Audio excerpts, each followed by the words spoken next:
Shivajinagar metro railway ನಿಲ್ದಾಣದ ಹೆಸರು ಬದಲಾವಣೆ ವಿಚಾರಕ್ಕೆ ಸಂಬಂಧಪಟ್ಟಂತೆ ಮಹಾರಾಷ್ಟ್ರ ಸಿಎಂ ವಿರುದ್ಧ ಬಿಕೆ ಹರಿಪ್ರಸಾದ್ ವಾಗ್ದಾಳಿ ನಡೆಸಿದ್ದಾರೆ. ಫಡ್ನವೀಸ್ ಶಿವಾಜಿಗೆ ಮಾಡಿದಷ್ಟು ಅವಮಾನ ಯಾರೂ ಮಾಡಿಲ್ಲ, ಅವರು ಮಹಾರಾಷ್ಟ್ರ ನೋಡ್ಕೊಳ್ಳಲಿ, ನಮ್ಮ ರಾಜ್ಯದ ವಿಚಾರ ಬೇಡ. ಶಿವಾಜಿನಗರದ ಚರ್ಚ್ ಶಿವಾಜಿಯಷ್ಟೇ ಹಳೆಯದು. ಚರ್ಚ್ ಹೆಸರನ್ನ ಮೆಟ್ರೋ ಸ್ಟೇಷನ್ಗೆ ಇಡೋದ್ರಲ್ಲಿ ತಪ್ಪಿಲ್ಲ ಅಂತ ಬೆಂಗಳೂರಿನಲ್ಲಿ ಕಾಂಗ್ರೆಸ್ ಹಿರಿಯ ನಾಯಕ ಹರಿಪ್ರಸಾದ್ ಕಿಡಿಕಾರಿದ್ರು.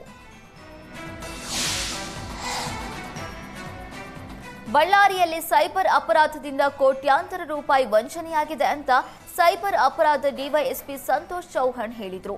ಸೈಬರ್ ವಂಚನೆ ಜಾಗೃತಿ ಕಾರ್ಯಕ್ರಮವನ್ನು ಉದ್ದೇಶಿಸಿ ಮಾತನಾಡಿದ ಅವರು, ಆಧುನಿಕ ಯುಗದಲ್ಲಿ ಎಲ್ಲರನ್ನ ಒಂದಲ್ಲ ಒಂದು ವಿಧದಲ್ಲಿ ಮೋಸ ಮಾಡಲಾಗ್ತಿದೆ. ವೃದ್ಧರು, ಮಹಿಳೆಯರು ಸೇರಿದಂತೆ ಇತರರಿಗೆ ಯಾವೆಲ್ಲ ರೀತಿಯಲ್ಲಿ ವಂಚನೆ ಮಾಡಲಾಗ್ತಾ ಇದೆ ಎನ್ನುವ ಬಗ್ಗೆ ವಿವರವಾಗಿ ಹೇಳಿದರು.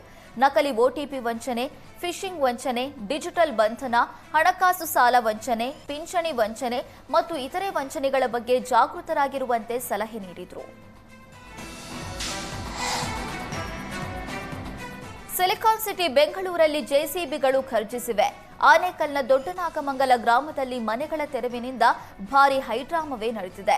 ರಾಮರೆಡ್ಡಿ ಅಂಡ್ ಗ್ಯಾಂಗ್ನಿಂದ 4 ಎಕರೆ 22 ಗುಂಟೆಯ ಕೆರೆಯ ಜಾಗ ಒತ್ತುವರಿ ಮಾಡಿ ಬಡವರಿಗೆ ಸೈಟ್ಗಳ ಮಾರಾಟ ಮಾಡಲಾಗಿತ್ತು. ಅದೇ ಜಾಗದಲ್ಲಿ 100ಕ್ಕೂ ಹೆಚ್ಚು ಕುಟುಂಬಗಳು ಮನೆಗಳನ್ನು ಕಟ್ಕೊಂಡಿದ್ರು. ಆದರೆ ಬೆಂಗಳೂರು ಡಿಸಿ ಜಗದೀಶ್ ನೇತೃತ್ವದಲ್ಲಿ ಮನೆಗಳ ತೆರವು ಕಾರ್ಯಾಚರಣೆ ನಡೆದಿದ್ದು, ಕಣ್ಮುಂದೆಯೇ ಮನೆಗಳು ನೆಲಸಮವಾಗಿದ್ದು ಗ್ರಾಮಸ್ಥರು ಕಣ್ಣೀರಿಟ್ರು. ಈಗಾಗಲೇ 10 ಮನೆಗಳು ತೆರವು ಮಾಡಿದ್ದು, ಸ್ಥಳೀಯ ನಿವಾಸಿಗಳ ಮನವಿ ಮೇರೆಗೆ ಅಧಿಕಾರಿಗಳು ಕಾಲಾವಕಾಶ ನೀಡಿದ್ರು. ಇದೀಗ ದೊಡ್ಡನಾಗಮಂಗಲದಲ್ಲಿ ತೆರವು ಕಾರ್ಯಾಚರಣೆ ತಾತ್ಕಾಲಿಕ ಸ್ಥಗಿತಗೊಂಡಿದ್ದು, ಎಸಿ ವಿಶ್ವನಾಥ್ ಸ್ಥಳೀಯರಿಗೆ ಕಾಲಾವಕಾಶ ನೀಡಿದ್ದಾರೆ. ಚಿಕ್ಕಬಳ್ಳಾಪುರದ ಗೌರಿಬಿದನೂರು ಕಾಂಗ್ರೆಸ್ನಲ್ಲಿ ಭಿನ್ನಮತ ಮತ್ತಷ್ಟು ಸ್ಫೋಟವಾಗಿದೆ. ಬಹಿರಂಗವಾಗಿ ಶಾಸಕ ಪುಟ್ಟಸ್ವಾಮಿ ಗೌಡ ಹಾಗೂ ಶಿವಶಂಕರ ರೆಡ್ಡಿ ನಡುವೆ ಟಾಕ್ ಫೈಟ್ ಜೋರಾಗಿದೆ.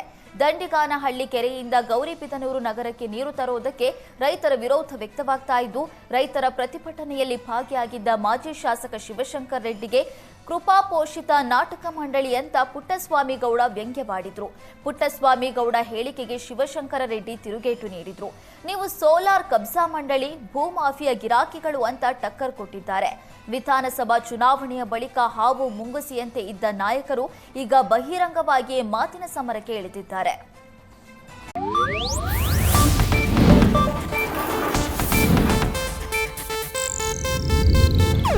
ಇದು ಏಷ್ಯಾನೆಟ್ ನ್ಯೂಸ್ ನೆಟ್ವರ್ಕ್ ಪ್ರಸ್ತುತಿ.